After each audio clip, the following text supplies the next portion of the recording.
So thank you so much for coming. We do have the aircon going. We do have the door open here. We've got the door open there. We're doing the best we can. But for you guys, can I have it start with a massive round of applause for coming out on a Sunday and supporting our students? Huge round of applause for you guys. Yeah. Without you, there would be no show.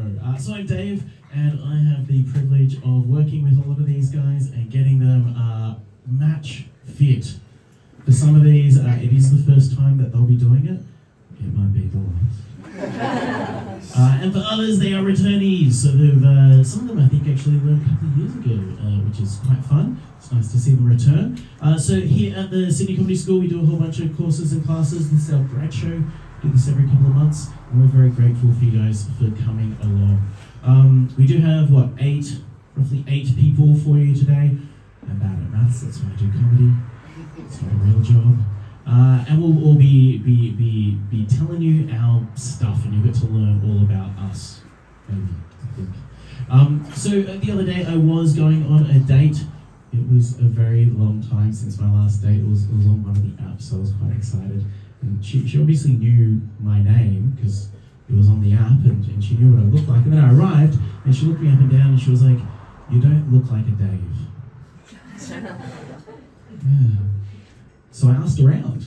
I asked my parents, I asked my cousins, I asked my best mates. Apparently I look like an Anthony. Yeah? The fact that right here she's like, "You do," sort of, I don't know whether that's a good thing or a bad thing. I blame my Catholic upbringing. My parents are from Italy, and I was in such a Catholic upbringing that my primary school priest is in jail.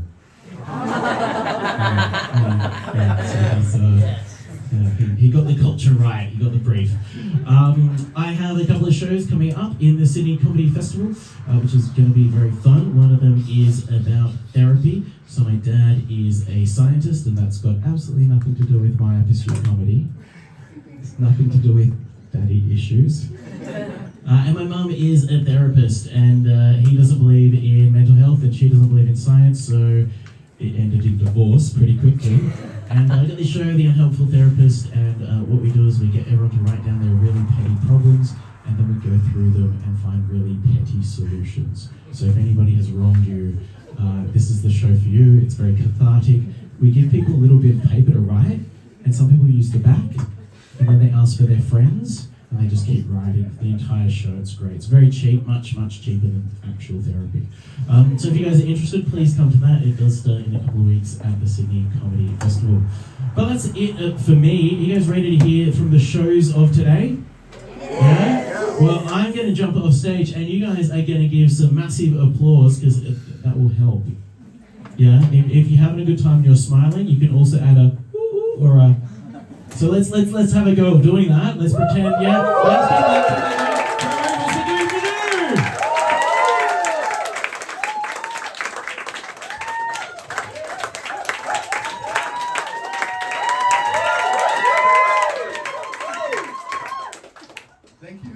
Thank you very much for coming in your wonderful numbers. All right. My name is Manu. I am 44 years old and manufactured in Singapore. And like most Australians, I got shipped over here a very long time ago. And I've been here about 23 years. And the one thing I realized about Australia is, look, it's got beautiful beaches, beautiful country, beautiful people. But the one thing I realized about Australians is, you guys just can't stop. Once you start something, you can't stop. You can't stop winning. You can't stop swimming. And you definitely cannot stop drinking. That's for sure, right? How many cricket World Cups do you guys want to win? Is 6 not enough? Is winning 3 times in a row not enough? It's ridiculous. As an Indian fan, it pisses me off to see Australia always win. It drives me nuts. And don't even let me start about swimming. Oh my goodness, when the Olympics are on, every single time Australia wins 50 meters, gold medal, gold medal, gold medal. You guys are battling against the Americans. You guys can't stop swimming. Even the sharks know where to wait for you. You know, if I was a shark, I go, "Hey Bruce, you hungry?" "Yeah, man, but I don't want to eat a whole human. Just a couple of legs and stuff. I know the perfect place. We'll just go down the Central Coast. We'll just wait there. The Olympics are on. The Australians can't help themselves, mate. They can't stop swimming. We'll just eat them. Brilliant, right?" And drinking. I thought I could drink every Australian under the bus, but I could not be more further away from the truth.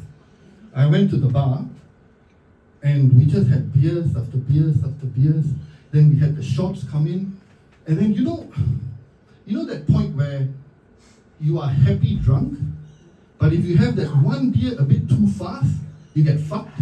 Yeah? You know that grey area I'm talking about, guys, that grey area? I was 5 beers above that grey area. I was fucked, right? And they just kept on drinking and drinking and drinking. And then the bartender came and said, okay, guys, we are done for the night, we're going to close. And I was like, oh, thank God, at least I didn't have to puke. And one of them said, oh, do you have time for a roadie? Wait, what's a roadie? One for the road. One for the road. I can't fucking see a road at the moment. I can't drink anything. Blah, all over the place. So I lost. Hey, you guys can't stop so much that I don't think you'll even stop at a red light at the moment at the way you guys are going. Right? So, I'm married to my wife for 12 years, and obviously this is a very healthy relationship, knowing that I'm going to be in front of the audience here and talking about her. And obviously it's an arranged marriage. Like, it wasn't married at first sight, but it was arranged. I mean, it had to be. Have you seen me? Hold on. Have you seen me? It's a good thing my wife just likes the whole one pack idea. You know, the 6 packs is a bit too hard for her at the moment, you know? So, married 12 years, manufactured in Singapore, and I managed to save her by bringing her over to Australia. And look, our personalities couldn't be more far apart. She likes to read, I like to play pool. She likes to garden, I like swimming. She likes to cross-stitch. I don't even know where to start with that one, right? That's so ridiculous, right? And because of that, we thought, let's engage in couples counseling. Let's find out a bit more about each other, right? So we engaged in couples counseling, and you'll be amazed to know, just recently, I just found out that what makes my wife happy, what makes my wife excited, you know, like get in the mood and all that kind of things. You will think that romantic dates, candlelight dinners, romantic escapes, no. What I discovered was, my wife gets turned on by me ironing clothes and folding. Ironing clothes and folding. Oh, hold on, I don't think you get this, hold on. Oh, I don't even know what an ironing board looks like.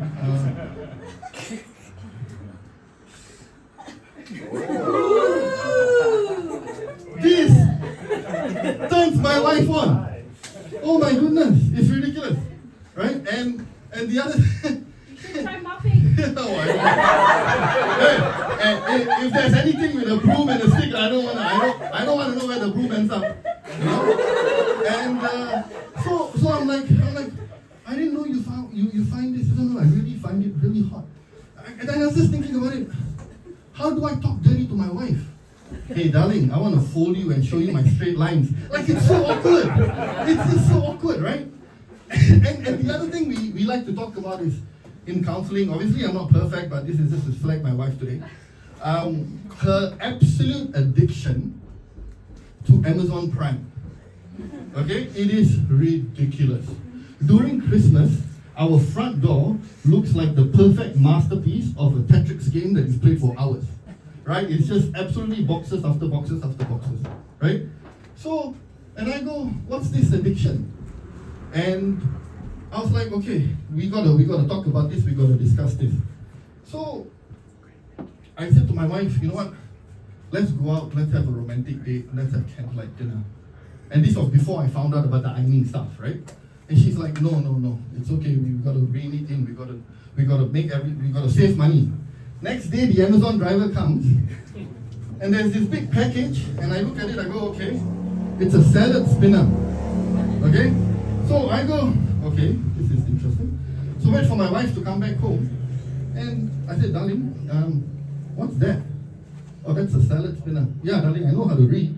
But what's this? Oh, it's when you put the salads in, and then you spin them around, and then after that, the salads get dry, then you can eat it. And I'm like, hold on a minute, darling, just a minute. I opened the fridge door. Do we have no salad? We have no salad. Oh no, we got to buy the salad spinner. So we got to buy the salad so you can use it. Where's the logic in that? I'd rather go out for dinners. Well, now I will never go out for dinners because I know ironing turns her on. So that's gone, right? And the other thing she buys, and the other thing that came in the post the other day was this weird looking thing which looks like like a magnet, right? You put it on a washing machine and it stops the washing machine door from closing. Now, I'm not a rocket scientist, I'm a very simple guy. But if you don't want to close the washing machine door, don't fucking close it. Just leave it open. Like, why do you need something that looks like a butt plug in my house? Now, knowing that my wife likes me ironing, I have no idea what's going on. Like, I really got no idea what's going on. But look, anyway, that's my time done. I want to thank you very much for coming out. Thank you very much for your support. It was very, very important to me. And for my wife, look, thank you for making me do this. And darling, I'll be definitely ironing clothes tonight.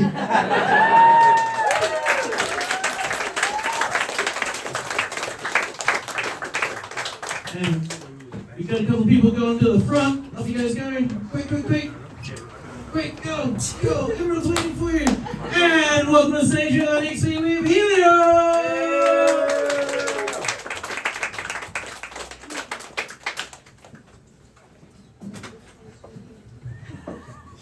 Right. Thank you very much. Let me introduce myself. My name is Hélio Ricardo Pitombo Borges Johannes da Silva Puto Chocolate. You can call me Pipi. I come all the way from a very small town in the south of Brazil. It's called Escrec. Oh, you know this town.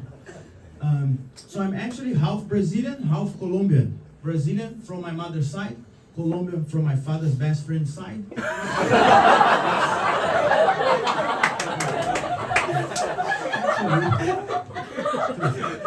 So Sydney, very multicultural. Let me check it out here. Make some noise if you are from New Zealand or background New Zealand. Ooh. Oh, nobody. So let's talk about them. So Canada. Anybody Canada? Ooh, oh, Canada here. All you need is one. Yes. Okay. Canada, New Zealand. What about USA? Anybody USA? No, okay. So these three countries, they have something in common. I got deported from all of them. I'm here in Sydney under the Witness Protection Program. So if I take a picture or something, don't post it here. So in my first week here in Sydney, I ended up in a gay nightclub. I was in a gay nightclub. I found out was a gay club after I kissed the third guy. But in my defense, the first two, they had the same mustache as my aunt Dolores from Brazil. And one of the jobs I got here was in an aged care center. I worked in an aged care center, and one of the tasks I had was taking care of the lost and founds. You guys cannot believe the things that misplaced in the lost and found in the aged care center. So one day I found a wig, and someone is having a really bad hair day, right? And also, I found a hear aid. So I went to the place where they all playing cards, and I shout, "Who lost this hear aid?" Nobody answered. And one day I found a walker. I was thinking, how the hell this walker came here by itself, and how the person forgot the walker? I was trying to figure out. Anyway, and also, let's see, I wrote something. My bank, they called me this week. Last week, my bank called me. It's always like when you receive a call, "Oh, Helio, we have a suspicious activity in your account." I say, "Suspicious activity in your account?" "Yes, according to your history of purchase, you have this, we need to call you to check." And I said, "What is this or this?" They said, "Oh, it's a gym membership." Okay, and too much scam here in Sydney, too much scam. I'm not used to scam. So this week I had to change my email password. So I had to change my dog's name. It was a hard conversation with the dog. So Meets, come here, Papa got hacked. Your new name now is Boots_123 exclamation point. Don't look at me like this. I had to put a special character. All right. Any questions? Okay. Thank you very much, everybody. Have a wonderful day. And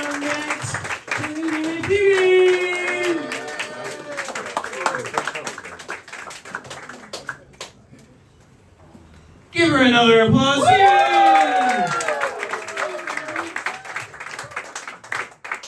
Hey, I'm Phoebe. I'm 27. I've just moved to Australia from London.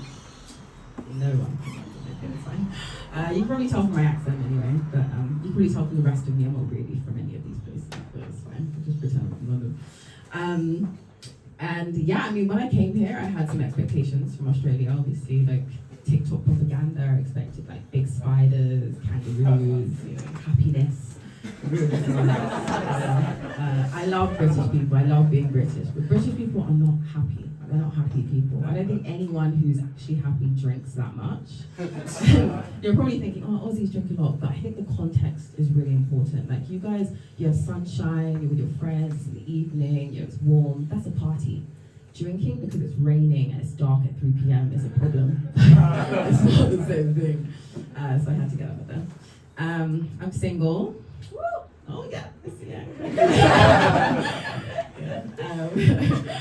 and I've been dating. I was so excited to try dating in Australia. I was promised like bigger men, rugbier men. Really, no, you really delivered. You really delivered. Thank you. I was wondering though, like, what makes Australian men bigger than British men? Like, it's, I don't know. Like, is it added sunlight, extra vitamin D, better food, fighting for the land? I don't know. Like. Yeah, sorry, but that might be a bit sensitive, so sorry. But dating here has been so much better than in the UK, and like specifically online dating, because it's easier. Online dating in the UK is really tough. Like it's the men don't really want to get off the line. Like they want to stay online. They don't want to take you out on dates.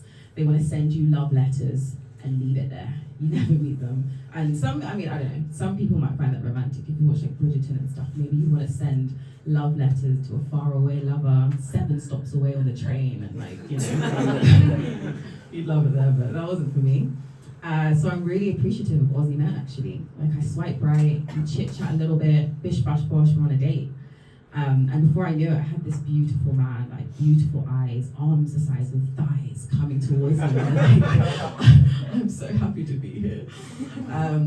He was out on bail. That's a true story, I didn't know until later. But I was like, this is a lesson to British men. He didn't let these little court hearings stop him from seeing me. But British men, anyway. Some of my expectations were like some things I didn't expect. Like British people are very polite, so I didn't really expect like a radical honesty. Like I feel like Aussies are very honest. Like it's almost sociopathic to me, the level of honesty. Like I was at work one day and this guy comes up to me, a colleague, never met him, didn't know his name, I still don't know his name. He taps me, he's like, just so you know, the other day outside when you fell and you thought no one saw, I saw. I wish I knew that was a true story. He walks away and I'm just like, gobsmacked. Like, did he feel like it was his duty to tell me that? Like, he's been holding that dose of shame just around until he can see me and give it to me. Another thing I saw, like I don't know if you know in the UK, the safety saying, like if you see something suspicious, see it, say it, source it, yeah, something. When I got here, you have something different. So see it, say it, sorted is like a nice little catchy, like it makes sense. But it makes sense to us. Like you see a bag, an unattended bag, you're like, no, it's suspicious, might have a bomb. You see the bag with the bomb. You say to someone, hey, that's the bag with the bomb. And they come and they sort it. You guys have like, I learned this, see it, hear it, report it. Has anyone seen that? I know you have that apparently. They haven't, and maybe if they had like the catchiness, you guys would actually have heard it. But I saw that in the airport, see it, hear it, report it. And I was like, okay, let's play that out. You see it, you see the bag with the bomb, you hear it. Like, by the time you've heard the bag with the bomb, you don't need step 3, like it's kind of things itself. I thought that was interesting. But one thing I think we need more of from Aussie culture is like that, a bit more of that, not as much honesty, a bit more honesty. I think British politeness went too far sometimes. Like I was on the train one day, like your metro equivalent, and it wasn't a super packed train. It was like full enough that it's like, you know, there are no seats left. And there's this one guy, honestly, I would call him a terrorist because he was just dropping bombs on the train. And like he was farting on the train in case you didn't get it. He was farting on the train, and it wasn't one of those ones where it was like silent but deadly. Like you pulled the whip and you're like, where's that come from? Like it was loud, so we could identify the perpetrator. And then he doubles down by doing the lean and fart. Do you know the lean? You know when you lean and you like need to release the exhale, you don't want to like too hot on the backside. You need to let it out. So that was already diabolical. But what made me really concerned were the two people on either side of him. I was mildly concerned for the woman on the right because she's in that blast zone. But I was really concerned for the man on the left. He was on the lean side. Like, I know he can smell it because everyone can smell it at this point. I'm pretty sure he can hear it. I know for a fact he can see him put his back into it. Like, he can really, I'm pretty sure he's catching the wind from it as well. And he just doesn't flinch. He doesn't move. He doesn't say anything. And I'm like, isn't that a sociopathic level of politeness? Like everyone on the train, I think, failed that day. Like we needed to take a leaf out of my colleague's book and just give him that dose of humiliation and shame to nip that behavior in the bud. But something did make sense actually when I remembered that. Like if you're over on the train and someone's farting near you, any enclosed space and someone's farting, I think you have a duty to, if you see it, yeah, you hear it, I think you really need to report it.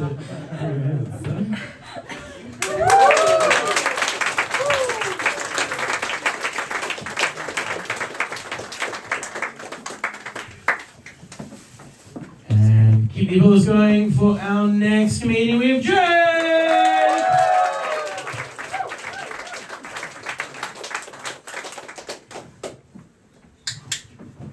Yes, hello. My name's Jake, and the one thing you need to know about me is I don't have many remarkable features. In fact, my mum describes me as a personification of a beige wall. I may not stand out, but I'll blend in nicely to any room. Unless that room's got a big window and it's sunny because I'm white and I burn very easily, in which case I'll turn into a crispy tomato quicker than you can say the words SPF 50. Do you know that feeling when you walk into a room and someone turns to you like they're about to say hi? Yeah, I can't say I know what that feels like. But look, where I'm from, growing up in the Blue Mountains, there's actually a lot of people like myself. We were a very Anglo community growing up, and this collective blandness of ours actually caused a few complications. Like at school, our school bubblers actually had to have filtered water because traditional water was deemed to be too spicy. And this was more notably seen in our school photos as well. Now, I think we can all agree, no one likes school photos, but can you imagine 80 people who all look the same as me, all trying to pull off the same smile? Honestly, it was truly terrifying. So, the thing is, not having any remarkable features means it can often be difficult for me to find interesting topics of conversation to talk about. So, when that happens, I like to talk about my slightly larger than average head. I'm talking about this head for clarification. Now, you may not be able to see it, but my head circumference is actually 3 centimeters larger compared to the average male's. And unfortunately, as I have found out, telling people that you have a slightly larger than average head is not the humble brag you think it may be. Now, look, having a slightly than larger head can be a bit of a struggle. It's sort of like a hidden thing that society still refuses to recognise. And it can be difficult because we don't have a place to vent, we don't have any support groups, there's no Bobbleheads Anonymous that I can go to. But can you actually imagine a group of us all sitting around, nodding our heads a little too enthusiastically, going, "Hi, I'm Jake and my head's slightly oversized," and everyone else being like, "Nice to meet you, but I'm a little bit dizzy." But seriously, it can be difficult. Like the other day, I went to go buy a t-shirt. You know, a pretty standard activity for someone with a normal sized head. So I went to one of these big chain stores, found a shirt that I liked, and thought, you know what, I better go to the change room and try it out. So I walked on over to the change room, walked past the service attendant and into one of the stalls. And as I'm trying on this shirt, I cannot tell you how agitated I started to get I started swearing, I was sweating profusely. And the service attendant sort of came over to me and goes, "Is everything all right? You sound like you're struggling." And I sort of thought, of course I'm struggling. I shouldn't be sounding like a professional tennis player grunting so much just to get a shirt on. So eventually she asked me to hand the shirt over to her, which I complied, and she goes, "It's okay. I'll have a look in the fathead selection for you." So anyway, she starts walking on over, and then I hear her stop. So turns around and starts hastily walking back towards me. And I sort of thought, you know what, maybe she's going to apologise for her tone to me earlier. Maybe she's going to ask about clarification about the types of shirts that I want. But instead, she goes,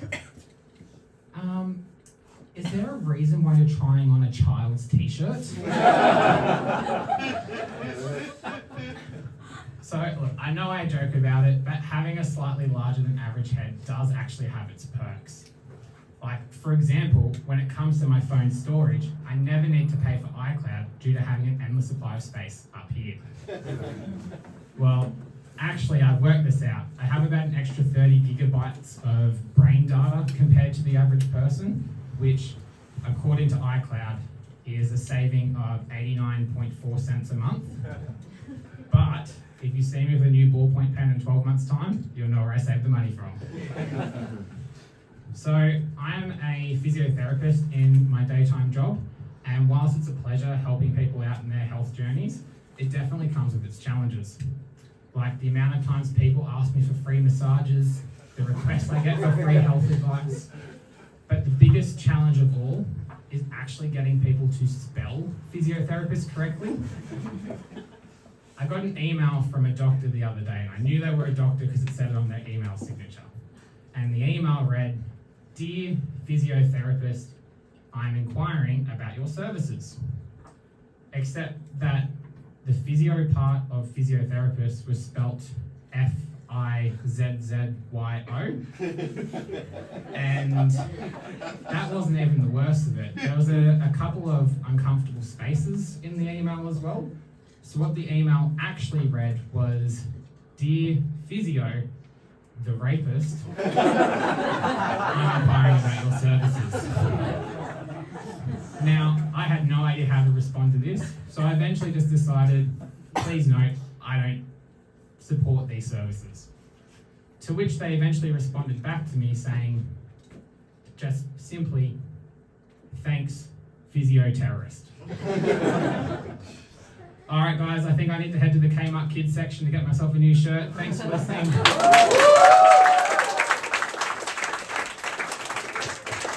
And people who are doing very much speak with TJ!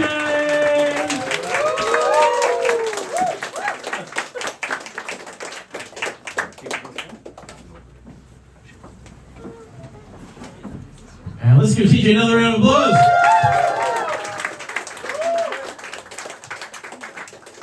Hello everyone, my name is TJ. A little bit about me. I have a very deep voice. Some people have given me some comments saying I sound like a radio DJ or a podcast host, which I take as a compliment. On the other hand, I have also gotten some not so nice comment. Someone once said to me, "Talking to you feels like I'm listening to a podcast at half speed." Gee, ouch, Siri. AI can be mean, man. They're not always your friend. Remember that. One time, my friend invited me for a movie. We met up at a restaurant first for dinner. After dinner, we started walking towards the cinema. But before that, I had to use the bathroom. So I did my business, then went to wash my hands. The tap in the bathroom is one of those sensor-activated ones where you have to wave your hand to activate the water. But it was one of those annoying ones where you had to wave your hand a certain way. I felt like I was casting a spell, trying to summon water. Argumenti Leviosa! Didn't work though, even though I tried to channel my inner Harry Potter. And the guy next to me was like, "Here, go ahead, use this tap, man."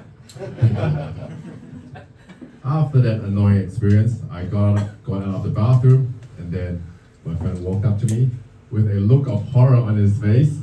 He said to me, "Hey man, how much was dinner just now?" To which I replied, "I don't know. I thought you paid for it." That's when we both realized we did an accidental dine and dash.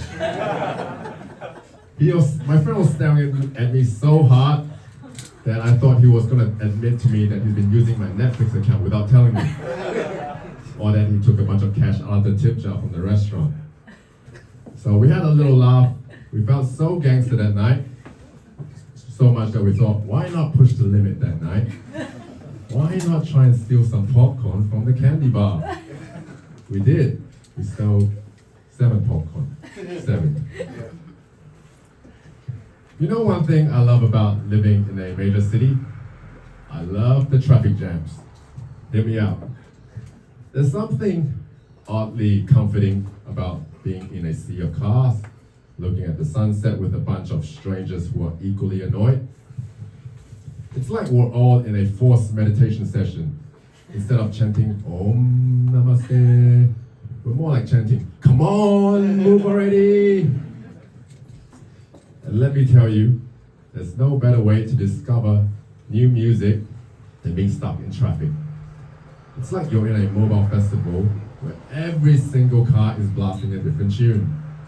One minute you're vibing to K-pop, the next you're headbanging to heavy metal.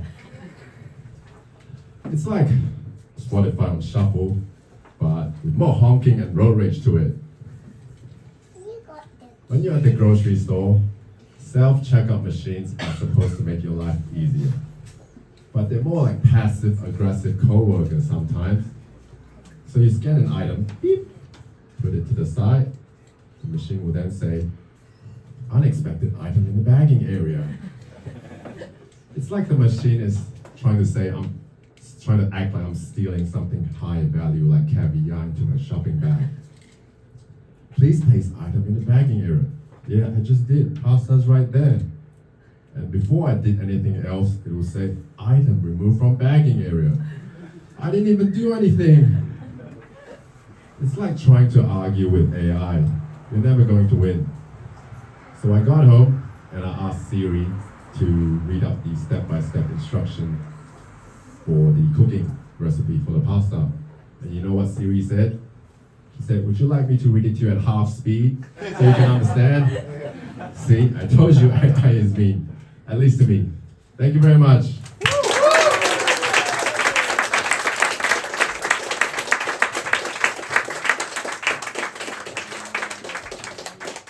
And we have our next speaker coming up. Here we go, TJ. Great. We go. There we go. Let's bring a round of applause for Toby. Something fucking dropped. Hi guys, how are we? Yeah, you got beautiful eyes, I'll tell you that. Yeah guys, I'm Toby. Yeah, I'm known as like an Ashay's apprentice. You can't tell if I'm the victim or the perpetrator. Yeah. Fuck, she's a bit hot in here, eh? Yeah. I went to one of those, if you can't tell, like my parents grew up in the western suburbs.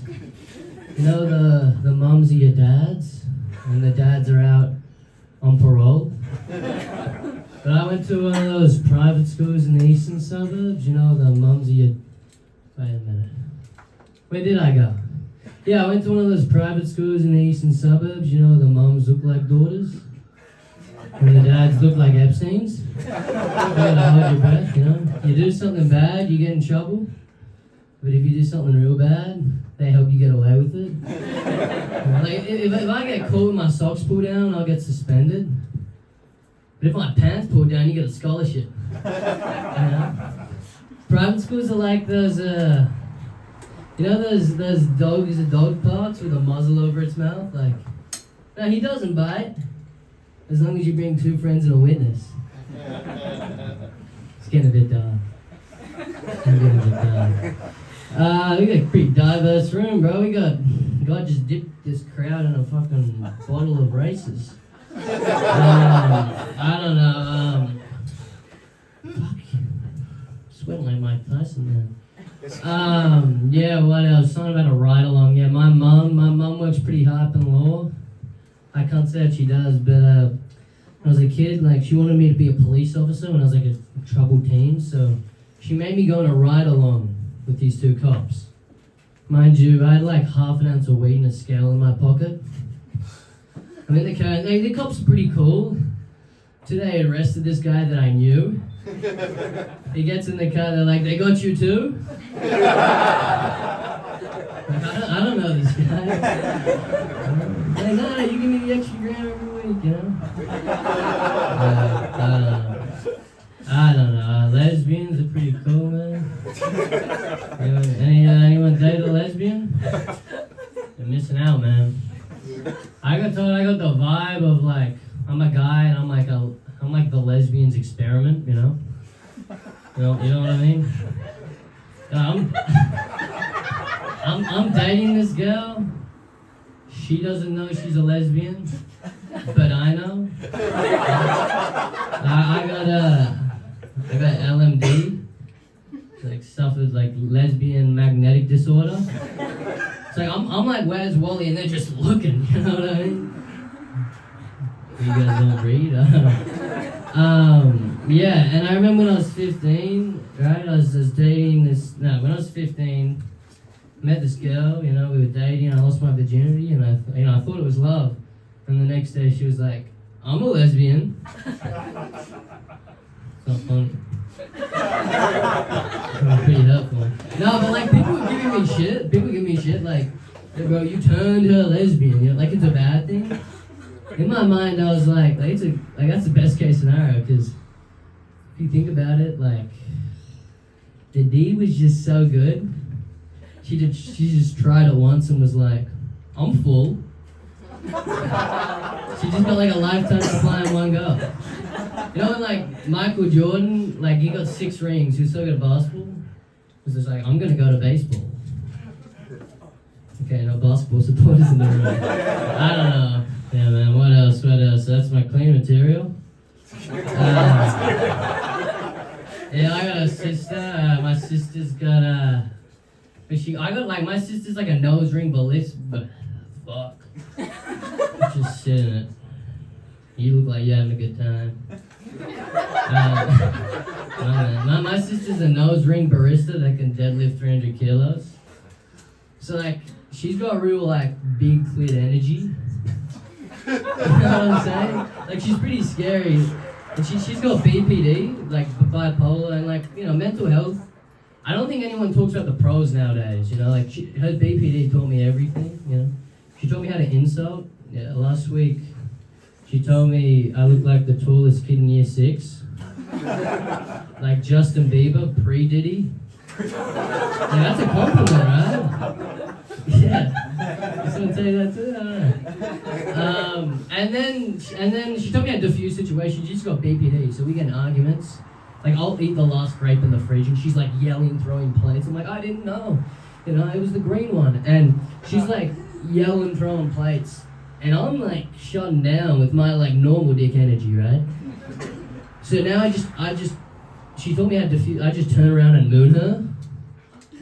I just turn around and spread my cheeks, because it's like, that's the only way to, you know? And like, she called the cops. Apparently you can't do that at work. It's like, it's a nursing home, I'm young, you know? I don't know. So yeah, my sister, she got BPD. Which it's just bitch personality disorder, right? Yeah, you guys got wives. Can I laugh? Yeah. Anyways, guys, you've been a illustrious crowd tonight. Give it up for Dave and give it up for yourselves for being here, guys.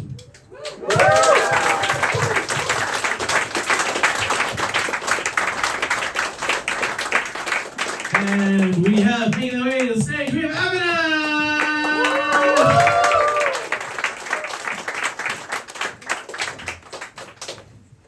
Alright, yeah, we practiced this, I forgot. Alright, I recently came up. I told my parents that I'm a comedian and not an engineer. Yeah. Where's Manu's wife? Where's Manu's wife? you know how serious this is in Indian household, right? Yeah, it was a very bad day. My name is Avinash. I'm an Indian-born Sri Lankan.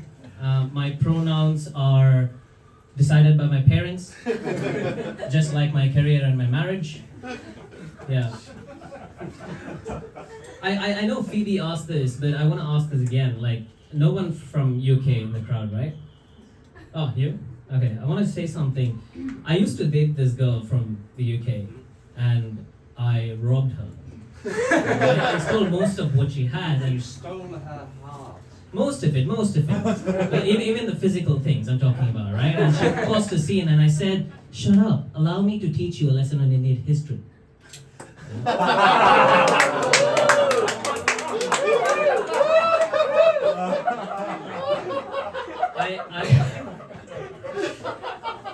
I always win this one. I love India. I love India so much. 6 years ago, I decided to move to the capital of India, Parramatta. Guys, we run that town. Right? Australia, I know you gave us Harris Park. You said, call it Little India, but we fucked it up. Right? I'm sorry. Yeah, it's nice. Why comedy? I met Dave sometime last year and I said, Dave, I want to do comedy. He said, why? I said, I want to be the Indian Kevin Hart. Like, really? I said, yes. I think I have what it needs. You know, I've got the height, I've got the color, and I've got a big dick. All right, not big, okay? Like, I've got something that I can work with. I'm working on it. I do something called as dead weight lifts. Yeah, it's exactly what you think it is. You know, I do lifts, yeah. Research has suggested that it improves elongation and helps in elasticity. Yeah, one day I'll have a big whip down there. You never know, you never know. Yeah. When I was trying comedy, right, I realized that Australia loves self-deprecative humor, like making fun of themselves, and you know that's fine. That's a nice way of doing comedy. So I decided I should do some too. So I looked at myself in the mirror and I said, "You little shit, we need to write some jokes." And I wrote some short jokes. Do you guys want to hear it? Yeah? Oh, ooh, okay. Yeah. All right. I'm so short, I drive around in my Hot Wheels. Okay, you can work on that one. I'm so short, my guard dog is a Chihuahua. Okay, that's sweating a little bit. Okay. I'm so short, when I buy a Happy Meal from McDonald's, I enjoy it guilt-free. Okay, that's never coming back to the film again. I'm not doing that again. Well, I'm so short, when Neil Armstrong set foot on moon, I celebrated. That's one small step for man, but one giant leap for my kind. Is that good? Alright, yeah, okay. Well, my favorite Instagram influencer is Hasbullah. I really look up to him. Yeah. It's all fun times. It's all fun times when you're writing jokes about short. But you know what? I was confident since school. I knew I was a little guy. I mean, I'm still little, but you know, when I was back in school, I knew I was a short guy. The only way that I can get attention is by being loud and bold and confident, and that's what I did, right? So, in school, in India, we all have this practice. When your teacher walks into class, we all get up and we say, "Good morning, miss." I don't know what you do in Australia. Like, what do you do? Fuck off, get out, miss. What do you do? I don't know. All right. So we all are used to that in India. And this was the first day of class. Nobody knew each other. I confidently walked in, went to the last row, put my bag, sat down. The teacher came to class. We all got up. And we said, "Good morning, miss." And she saw me through the heads, you know, through the gaps there. And she said, "That guy, he's still sitting." I said, "Miss, no. I'm doing dead weight lifts." Yeah. I had fun in school. But I think people should change the way they look at me, even at work. You know, people think to get anything done, I get on my knees and I kiss my manager's ass. No. I can do that standing, guys. I can't believe people think that I'm doing that. Crazy. I tried being a vegan. Any vegans in the house? You.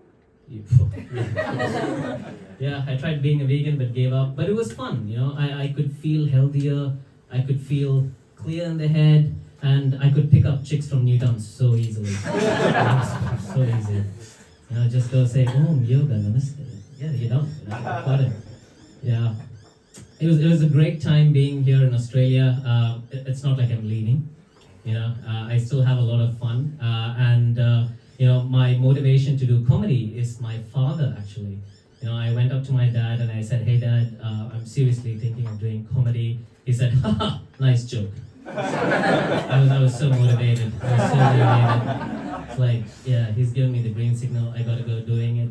But recently, as a family, we had a very tough time. We lost him a few months ago. And, you know, as a part of the ritual, I had to go completely bald, shave my head off, and I did not like the way I looked.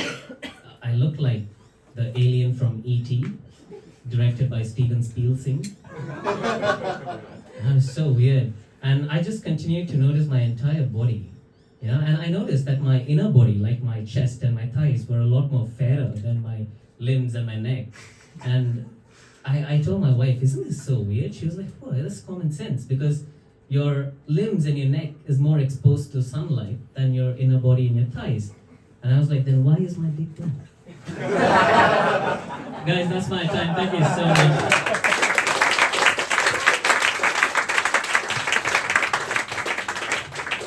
Alright, keep the applause going up. Our next person coming up to the stage, we've John!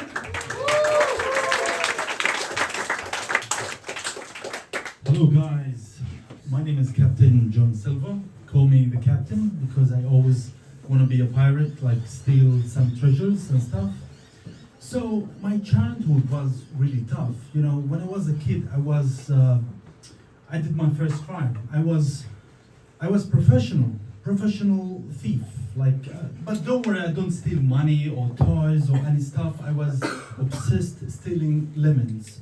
You know, because I was obsessed with lemonade, because why paying $10 for lemonade and then you can just borrow some lemons for free.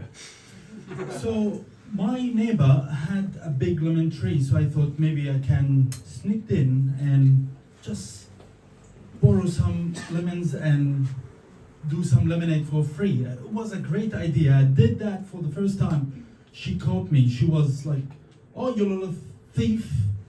I was like, me? Why? She made me her business partner, so I was making lemonade with her, which is great. You know, growing up is really hard. You know, I'm a middle child. You know, that means you are gone. You don't exist in the family. The oldest child is always got the rule. The baby child got the love. The middle child got the leftovers.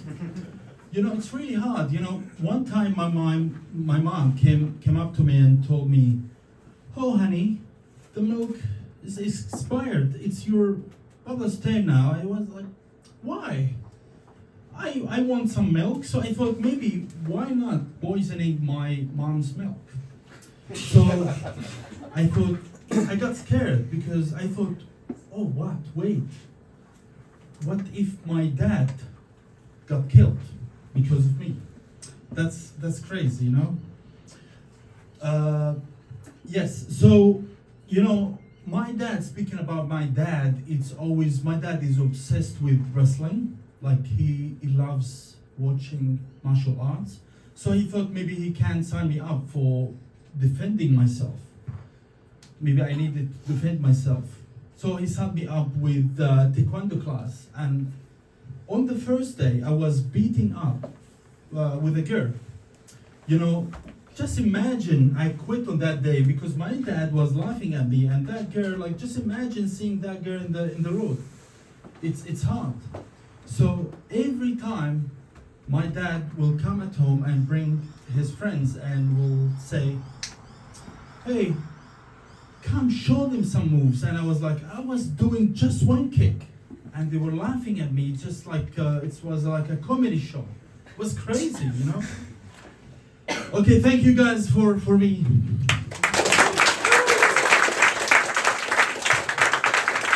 And last but not least, we have our final speaker of the night, our final comedian. He is Peter!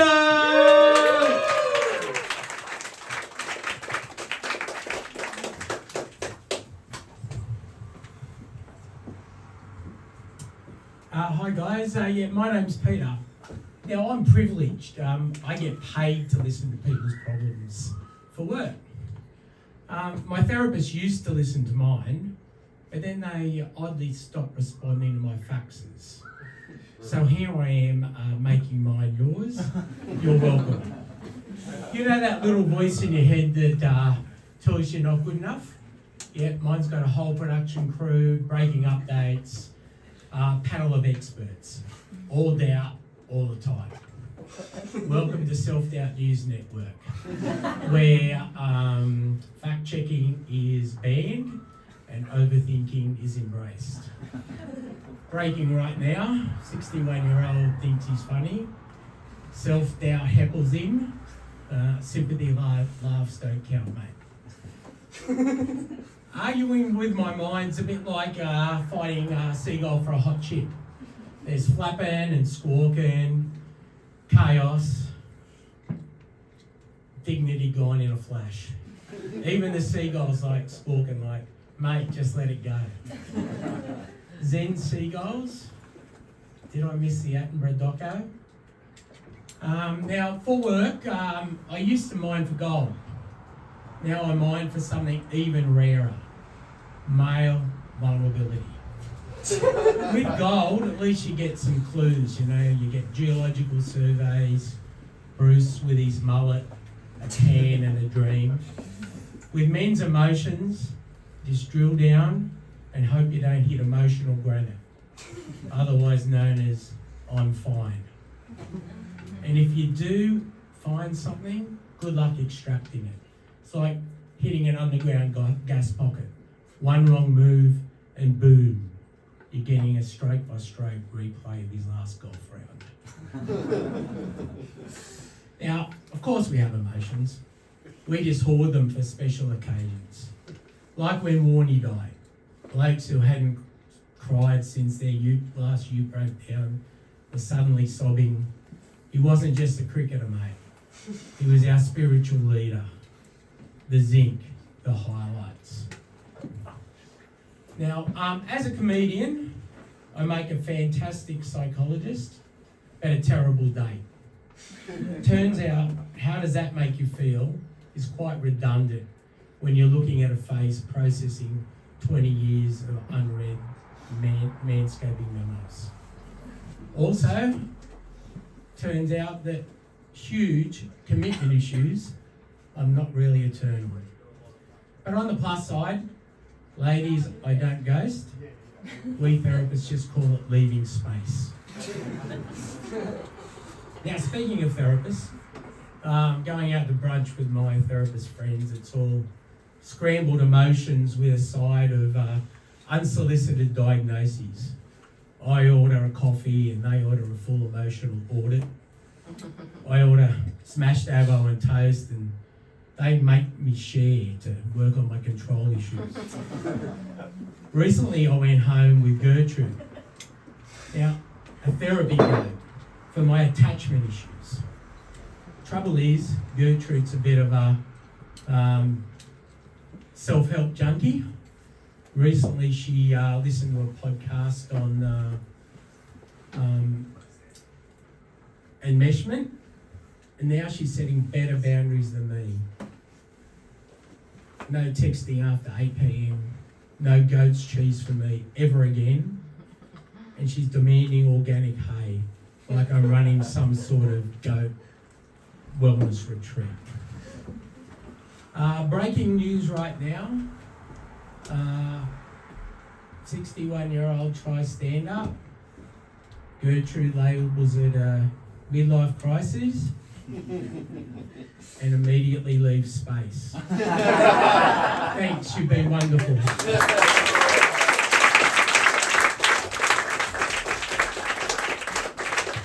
How good. Well, thank you so much for joining us. By the way, my staff did warn me over the weekend. They thought that the aircon was broken. I believe it is. So I'm very grateful for your patience.